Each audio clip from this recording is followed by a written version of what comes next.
Welcome to Business Success Tips, where you learn to make more money in less time and have a lot more fun.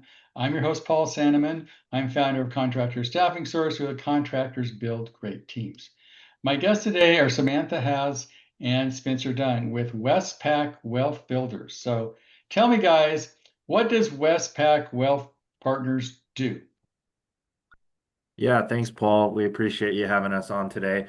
Um, in the most basic of terms, what I can tell you that we do is similar to what you do in the building industry is we help business owners make smart financial decisions, help them be more efficient and optimize what they've been doing. You know, a lot of them are successful. You've been building a business, but like you said, you're trying to build faster, better, more efficiently, grow, scale. And that's exactly where we come in to help with the financial planning piece of that. So anything and everything a business owner might have questions about regarding their finances, that's where we come into play.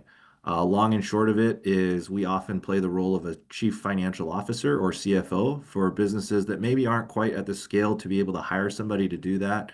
Again, a lot of times that tends to be the owner, right, who may be out in the field doing bids, doing quotes, doing all kinds of business development tasks, but then they have to coordinate with the accountant, with the wealth manager, with the 401(k) person, the group benefits. They end up playing HR and payroll and all of these roles. And so where we come into play is to be able to assist, help them with those functions so that they can focus on growing their business and moving forward. So there's a couple common complaints, Bill. One um, is something like a 401(k) or health insurance, it really going to help my retention? Because a lot of these guys are small, right? And they have to make that transition from, you know, for lack of a bad word, but 1099s to W-2s, right? Sure. You're okay, I'll make the plunge, and I'll hire these guys full time. I'll be an employer. But now what about health insurance, 401(k)? Do I need to do that or not? When is that appropriate? Yeah, that's a great question. Some of those things you mentioned are not really up to us, right? So once you bring on employees, there are certain benefits, especially here in the state of Hawaii, that are what we call statutory. So certain things like health insurance, if you have full-time employees, you may be required to offer health insurance whether you want to or not. Other things like workers' comp or TDI, temporary disability insurance, again, these are what we call statutory benefits. They're required by law. So when you take that plunge, for example, and you move somebody from an independent contractor or maybe just somebody who is helping out on the side here and there to becoming a full-time employee, there are absolutely some benefits that you must offer. And you know, I think over time, those were at one point considered part of a benefits package. Those were things that were attractive to offer. And in today's day and age, I would say those are status quo, right? They're expected. It's not part of retention anymore. It's not part of recruiting. It's an expectation that if you don't offer at least these benefits, you know, employees may not consider working with you. So, you know, to the second Well, half of by the law, question, you haven't, at least in Hawaii, you haven't got any choice. I mean, other states, I'm sure, have different rules depending on the states, but yep. you do have certain mass statutory stuff. And then what about, there's always the, 401(k). Should I offer it? Explain what a 401(k) is and what the upside and downside of it is. Yeah, great question. Again, a 401(k) is one of those sort of basic benefits that tend to be the first that come in after the statutory ones are taken care of. 401(k) is, again, it's a retirement plan offering. It's a way for employers, first and foremost, to offer their employees a way to save for their own retirement. At its most basic level, that's all it is. It's a vehicle that a business owner and therefore the business sponsors and offers a way for their employees to save for their own retirement. There's various tax treatments, tax advantages, ways to do it. From there, employers can choose to actually match employee contributions. They can choose to make contributions just out of the goodness of their heart. They can enhance that 401(k) benefit beyond just allowing the employee to save their own money. So it is a more flexible and diverse tool than people think. But again, back to the conversation about retention, it's again a basic thing, right? It's an expectation that a 401(k), at least at its basic level, is offered. And so when we think about it in the context of retention, we want to talk about how are we enhancing those things, right? What is the match? What is the contribution? Is there a profit sharing component to make that even more valuable to the employees? And these are all things that, you know, newer businesses or businesses that are still relatively small in terms of headcount or revenue can offer and be a great tool. But just thinking about offering a retirement plan or 401k alone is not sufficient anymore to consider a retention Now, benefit. what about a 401k? Can you like contribute one year and not contribute the next? Are you stuck once you did, you can always contribute forever? I mean, because, you know, I think one of the fears people have is, I'll start a 1K and we had a good year, so I'll give people some, I'll do matching funds. But next year it hasn't been so good. Do I have to still match the next year?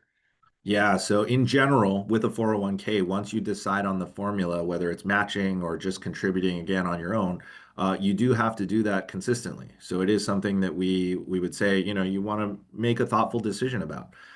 There are other retirement plans. The 401k is the most common, but I mentioned something like a profit sharing plan. Again, it literally is what it sounds like. If the business is profitable, the owner can share that profit with their employees. That plan is discretionary, meaning you don't have to do it every year. You can do it one year and not the next. You could do it 3 years in a row and then stop for 5 years. You could, and unlike the name, you don't actually have to do it if you're profitable. So again, you could turn a great profit one year and choose not to make the contribution. Or, you could choose to share that with your Well, employees. how So does that's one another way. set up a profit sharing plan? Is that hard to do? It's really not. It would be a very similar process to setting up a 401k. So it would be working with a financial planner and their team. Sam and I do this routinely for clients that we work with, business owners, not just to set up the plan, but to also evaluate, is it a 401k? Is it a profit sharing? Is it both? Is it something else? Right. So I would say absolutely engage with a financial professional who specializes in working with small businesses. A retirement plan is just one of those pieces. There's also other benefits that offer more flexibility than a retirement plan that can be equally meaningful and important to employees and help keep them a part of your team as you grow your business. So So the first what have step, you engage with a seen, professional. Spencer, that helps with retention? Is there things that help with retention and things that don't? Yeah. Yeah, and again, like I said, these type of basic benefits help, but I don't think they're the answer, right? So if you'll indulge me for a minute, I'll give you an example of a retention program that we worked with a client. Um, it was a business owner who had an office manager, somebody who was absolutely critical to the business, right? They're out there finding new clients, finding new jobs, quoting, doing the actual day-to-day of the business, but they needed the office manager who was doing the invoices, the accounting, when somebody calls in sick, right? Mhm. And he was always worried that if she ever left, he'd be in big trouble. The business would be in big trouble, and the rest of the team would struggle to continue to work, right? Because again, she was like the quarterback in the office. And so I said, hey, would you mind if we sat down with her and we just had a conversation? Right. And so what we did is we talked to her and we found that, her greatest concern, her most important thing really was her son, right? No surprise there, right? Mom wants to take care of her Right. son. He's a smart guy, but she was worried that, it was always nagging at her. Would she be able to afford college for her child? He was a bright kid. She didn't want to limit him. He was still pretty young at the time, so we don't know. He might get a scholarship or might be an athlete or whatever, but she wanted to make sure that no matter what happened, he could go to the school he wanted to, have an education, and not be burdened with student loan debt. So we went back to the business owner and we said, hey, this is what your office manager really cares about. Right? What if we created what we would call a retention or a key person benefit program? And right now, what you're doing is, you're funding the retirement. You give her a bonus every year. You give her a raise every year, and just hope that she stays. But that's sort of a losing battle, right? Because another competitor could come around, offer her Right. twice as much, and she would move, right? So we Right. said, hey, what if we created a situation where we proposed to her that if she's still here 10 years from now, about when her son would go to college, that you'll contribute to his college education at a certain level. That level ended up being $50,000 a year, right? That might Mhm. cover college, right? Right. And the stipulation was that obviously she had to still be working with the company at that And time. right. So, he was like, absolutely. I'm going to throw at least that much money at her every year for the next 10 years to just try to keep her here. Why not like, if you can create a program? So we did exactly that. We created a retention bonus program for her. We wrote it up. It's a legal document that an attorney, drafts. We Mhm. helped with the funding of it. We presented it to her and she basically broke down in tears. I mean, it was so meaningful and impactful. I mean, she told her friends, she told her family about it. She's Right. not going anywhere, right? So when we talk about retention, sometimes it's not the financial product or tool or vehicle. It's really about getting to know your employees, to engage with them, to understand how to create these unique and special benefits that really are meaningful. And whether you fund it with a 401k, a profit sharing, life insurance, who cares, right? I mean, at the end of the day, you've got this person here. It's meaningful to them. They're going to stick with you. And not only are they going to stick with you, I mean, it speaks volumes that you took the time to get to know them. And again, Right. in this case, business owner didn't even really have to do it. Our team did that for him, but of course, we're going to give him the credit for it. And Right. now he's very happy. We're about 5 years into the 10-year plan, and they're just trucking along. So it's working out really Now, well. what about ownership? I mean, I have my own opinion on that because I've never seen it work out. I'm not saying you can't, Sure. but you know, I have I I've done this for 50 years and I have, well, maybe once or twice I've seen it work, Yeah. but um usually giving equity or ownership, in my opinion, can be a slippery slope. I need your opinion on it. What do you think? Yeah, I think we would agree with you wholeheartedly there, Paul. Giving equity as a retention tool for the most part is a terrible idea, right? Equity is something that should be treated with the utmost significance. There are so many ways to reward people, there are so many ways to keep people around, but the minute you give up equity, you're bringing on a business partner. And even if you It's sort give of like it's really easy to get married, but it's hard to get divorced, right? And I tell people the only thing that's harder than getting divorced is breaking up a business partnership. Right. Um, Yes. More you know, expensive too. yeah, yeah, that's true, right? You know, a business partner in the truest sense. Like if you and I have a business and you give me 1% ownership, I have all the same rights and sometimes even more to the business than you do. Even though you control the day to day because you own 99% of the company, I own one, I'm entitled to looking at the books. I'm entitled to being in the shareholder meetings. I'm entitled to being a part of every conversation that you have that impacts the business. And oftentimes I'm more protected than you are because as a minority owner, I don't get to make the decision. So every decision you make is even more heavily scrutinized as far as was that in my best interest as a partner and a business owner, not just yours, right? Well, it's sort of So like you don't want to ever hear the word minority shareholder lawsuit. yeah, yeah. And so to your point, we've seen a lot of times where, it's very easy, business owners sometimes here on the internet or wherever, like just give them equity because it doesn't cost you anything.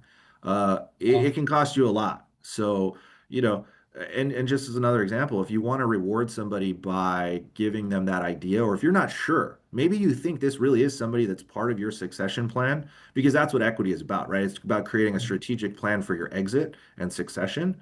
If you're not sure and you want to test them, you can do something like a phantom stock plan where you give them reward based on, phantom shares as if they were equity owners and see if they step up, see if they rise to the occasion, see if they really are a business partner before you fully commit to them.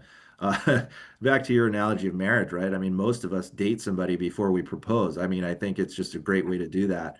And so there are ways to explore it without, putting a ring on a finger I after a think first date. the short answer for me is it's always a bad idea, but that's just my opinion. So, next question. What things have you seen, because you're playing the CFO role, have actually made sense and increased retention? Yeah, I don't mean to sound like a broken record, but like I said, I think the biggest thing is employee engagement, right? So anything that we can do to engage with the employees, retention is not something you can just throw money at. Retention is not something you just throw benefits at, because Mhm. that's what everybody's doing, right? Everybody's looking for the shortcut. Everybody's looking for the quick way out. Can I just check that box and keep people around? Mhm. In our experience, the answer is no, right? So what really works is having conversations, right? And again, that's where, Sam and I and our team step in. If you have financial professionals around you, ask if they'll help. If not, reach out to us. We're happy to help. Just have those conversations, right? But you really have to know your team. You have to invest the time in getting to know them and finding out what's meaningful. And then I would argue the second thing that really works is customization, it's tailoring, it's personalization, it's creating those benefits where you can that can be unique to each of those Like, team members. sometimes it could be buying them a truck. Yeah, Sometimes it could be helping with their house payment. Sometimes it yep, could be, you said, calming. It's different with different people. But I absolutely. think some way of showing that you care makes sense, right? Yeah, I'll give you another example. We work with a specialty contractor. They do, shade shutters and roof systems. Again, holiday time, it was bonus check. It was, everybody got a certain bonus based on their salary, and that was great, but they were still having some problems with turnover and people moving, shops, and they'd leave and come back. The grass isn't always greener. But I said, hey, Mr. Business Owner, would you mind if we just talk to the employees, find out what's important to them, right? Well, what we found out is one of them was really into photography. And it was a simple question. All I said, Paul, was I said, hey, when you're not working, what are you doing? How do you spend your free time? Right? I asked each of the employees that individually. We had, so the business owner wasn't there. So, they didn't have to kiss Right. up and say, well, no, I work all the time. No, no, no, come on. When you're not working, what do you do? Found out one was really into photography. One was an avid surfer, right? We had another one, again, happened to be an office manager, different situation. Spending time with kids was the most important thing, right? And so I went back to the business owner. I said, hey, how much were you going to bonus these people out each year or this year, right? And we just took those dollars and we said, what could we do with it instead? So for the photography person, we bought him a new lens for his camera. We found out what kind of camera he had. We got him a new lens that he didn't have. We found out it'd be something to complement Mhm. so he could take different types of photos. For the Right. surfer, the business owner knew a guy who shaped surfboards. We got a custom shaped surfboard for him. Again, it's the same amount of money that the business owner was going to give him anyway. Right. But I can tell you when he delivered these things, it was a game changer as compared to just, oh, well, there's that extra bonus check or extra Right. amount in your final check at the end of the year. Um, it was incredible, right? So I think you hit the nail on the head. Just show you care, and that really goes a long way. Okay. Now, the other issue that always comes up with business owners is I think I'm paying too much in taxes. I mean, and unfortunately, there's all shades of gray. If you build a gate and your office is behind the gate, is that an office expense or a business expense, right? And Yeah, if you take a trip and your wife goes, but you're checking out, whatever new office furniture. yeah. So, and how do you, work within the boundary? I mean, you've got to be totally legal and totally legit, but obviously there's shades of gray in there somewhere, right? Yeah, no, absolutely. And that is, you asked at the top of the show, what are one of the biggest benefits that we do besides, helping create these retention plans? It's absolutely that. I mean, I think it's fair to say we'd all love to pay less in taxes if possible. Of course, Right. like you said, staying on the right side of legal and ethical and moral. Right. And I think to answer the question, the IRS code is written intentionally vague. It is gray. There's a lot of gray area in there, and I think that's by design by those people who wrote that code, right? And so for us, the answer is, understanding the business, understanding every employee or employer, owners, kind of risk tolerance in that Mhm. base, so to speak, and then really being able to understand not just their business financial situation. I think that's another thing we do here at Westpac that is a little unique is we become your CFO not just for the business but also on the personal side and Mhm. understanding the gray area between your business and your personal finances. I mean, you use the example, you build a gate, you put the business behind it. What about a home office? You live in the house, but you use a room as your office. Is that business? How much can you write off? How can you do this, right? So those are things that come down to kind of unique and individual situations where we would want to work with that business owner to say, yes, this makes sense. Hey, maybe that's just on the other side of gray. And Spencer, this makes a real point to me because I'm using some engineers engineer something to withstand a tidal wave, an earthquake, and the end of the planet, right? Yeah, And it ends up costing the client, 5 times as much because they're preparing for something that's never going to happen. But the sure. engineer wants to sort of cover his set, covers, what, and make sure he never gets sued. So he totally overstructures everything. That's really expensive. Yeah. Unfortunately, some CPAs, in my opinion, are the same thing. They don't Hmm. they like to work for the IRS. Any cheat, they're going to make sure everything is right, and Yeah. they're no matter they can withstand an audit by anybody anytime, and they always take the side of the government.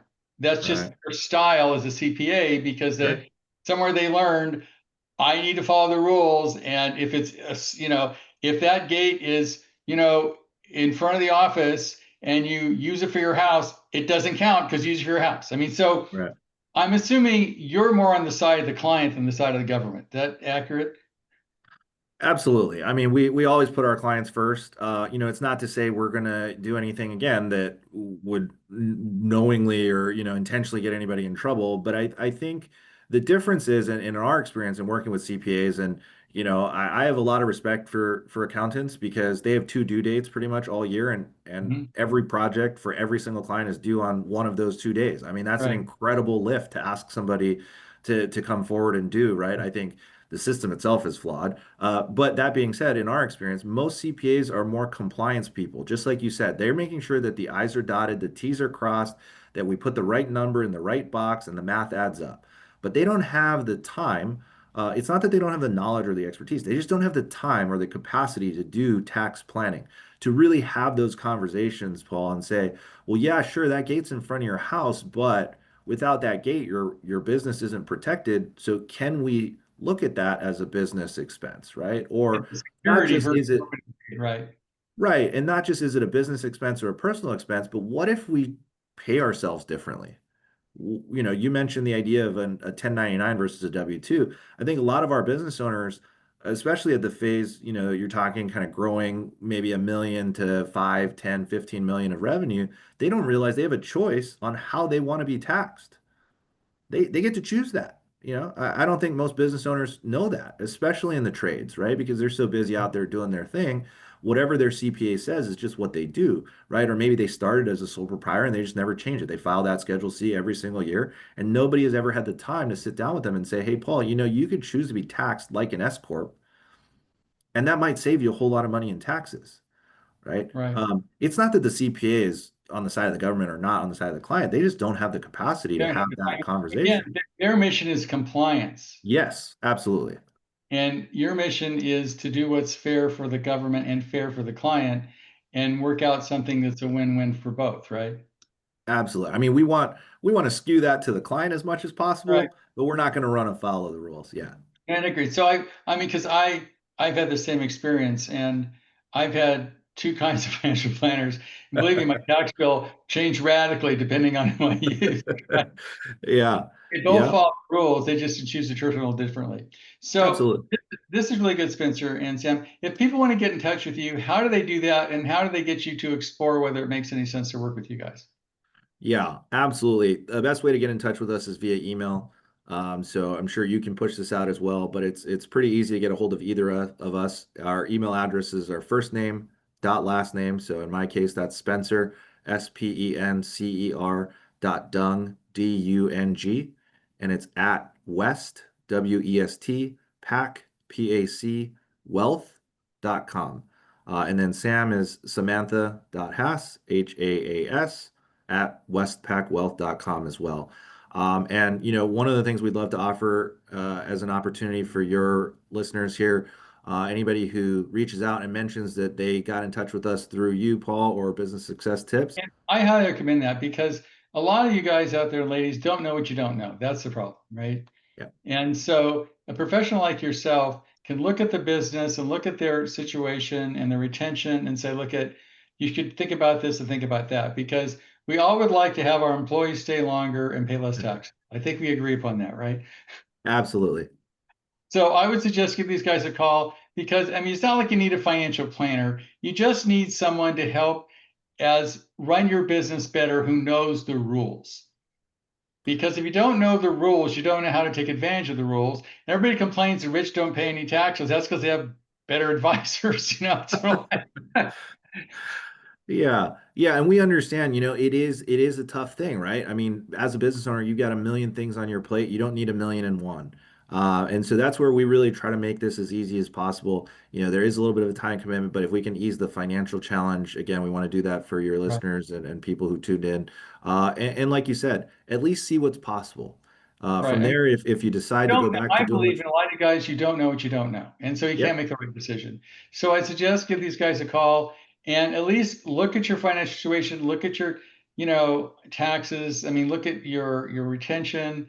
And I love the idea that you're dealing with individual, people that are employed because you're right, it might be a camera, it might be giving money to the Save the Dogs. I mean, who knows, right? yeah, Everybody has their yeah, own their yeah. own way of saving the planet. But I think that's a great idea. Well, thanks, Spencer and Sam. I appreciate being here, and I think Thanks for people should having give us. you a call. Yeah, pleasure. Thanks, Paul. Thank you so much.